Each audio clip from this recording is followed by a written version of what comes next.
जेमिन sir, आज जे हेडक्वार्टरवर जे मोर्चा निघणार आहे त्या मोर्चाच्या विद्यार्थ्यांची काय मागणी आहे? सर्वप्रथम तुमच्या चॅनलचं या ठिकाणी मी आभार व्यक्त करतो.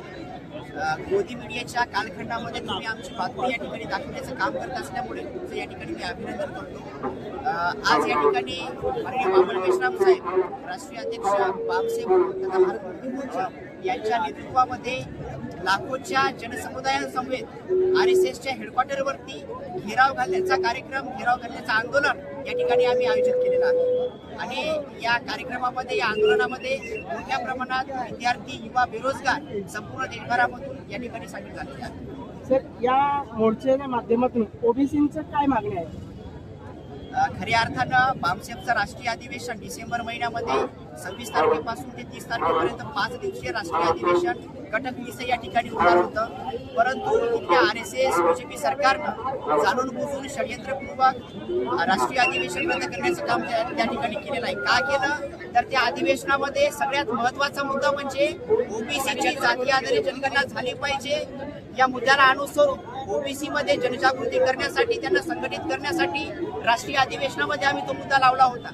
आणि इथल्या ब्राह्मणवादी व्यवस्थेला समजलं ओबीसी जर का जागृत झाला तर त्यांची व्यवस्था या ठिकाणी चालू शकते. त्यांची व्यवस्था टिकवण्यासाठी आणि ओबीसींना अंधारामध्ये ठेवण्यासाठी या ठिकाणी आमचं राष्ट्रीय अधिवेशन त्यांनी रद्द करण्याचं काम केलं. म्हणून या ठिकाणी आम्ही आंदोलन करत आहोत. हे जर का राष्ट्रीय अधिवेशन झालं असतं तर मोठ्या प्रमाणात ओबीसीमध्ये जनजागृती झाली असती आणि आपला भारत देश जो आहे तो ब्राह्मणी व्यवस्थेपासून स्वतंत्र होण्यास परावृत्त झाला असता. सर, UGC बिल जेव्हा लागू झाला तेव्हा सवर्णांनी फक्त 72 दिवस आंदोलन करून या UGC बिलला स्थगित केलं. बहुजन समाज आतापर्यंत आंदोलन करत आहे तरी पण UGC लागू होत नाही, असं का? युनिव्हर्सिटीमध्ये, शाळा कॉलेजेसमध्ये SC ST OBCचे बहुजन समाजातील विद्यार्थी आहेत, त्यांच्यावर जातीय मानसिकतेतून जो अन्याय आणि अत्याचार होत आहे तो थांबला पाहिजे. यासाठी UGC ऍक्ट अत्यंत महत्वाचा आहे. परंतु तो जर ऍक्ट लागू झाला तर भारतातली जाती व्यवस्था आणि विशेष करून शैक्षणिक संस्थांमध्ये जे जाती व्यवस्था आहे ती नष्ट होऊ शकते. आणि जाती व्यवस्था जर का नष्ट झाली तर इथली ब्राह्मणाची व्यवस्था सुद्धा नष्ट होऊ शकते. अशी भीती इथल्या ब्राह्मणांना आहे, त्या RSS BJP सरकारला आहे. त्यामुळे जाणून बुजून UGC ऍक्ट लागू झाला नाही पाहिजे यासाठी षडयंत्रपूर्वक हे जे ब्राह्मण लोक आहेत ते ओबीसीच्या विरोधामध्ये, SC ST OBCच्या विरोधामध्ये आणि UGC ऍक्टच्या विरोधामध्ये या ठिकाणी आंदोलन करत आहेत. सद्यस्थितीमध्ये भारतीय विद्यार्थी मोर्चाच्या माध्यमातून भारतातल्या तमाम SC ST OBCच्या विद्यार्थ्यांना या ठिकाणी मी सांगू इच्छितो, तुमच्यावर होणारा शैक्षणिक संस्थांमधला जर जातीवाद थांबवायचा असेल, अन्याय अत्याचार जर थांबवायचा असेल तर UGC ऍक्ट लागू होणं अत्यंत महत्वाचं आहे. त्यासाठी तुम्हाला रस्त्यावरची लढाई लढणं तेवढंच गरजेचं आहे. कारण भारताचा, या जगाचा इतिहास आहे.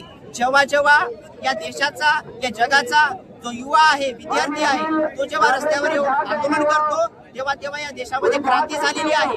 म्हणून तमाम विद्यार्थ्यांना आणि युवकांना मी तुमच्या चॅनलच्या माध्यमातून आवाहन करतो, या सरकारच्या या ब्राह्मणीवादी व्यवस्थेच्या विरोधामध्ये एल्गार करण्यासाठी, विद्रोह करण्यासाठी, क्रांती करण्यासाठी आपण रस्त्यावरची लढाई लढली पाहिजे.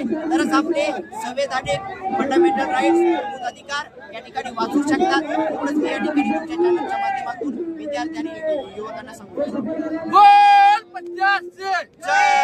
बंद करो, बंद करो, बंद करो, ईवीएम बंद करो, बंद करो, बंद करो. अरे ये हटाओ, छोटी है, देश की जनता भूखी है, ये आजादी छोटी है, देश की जनता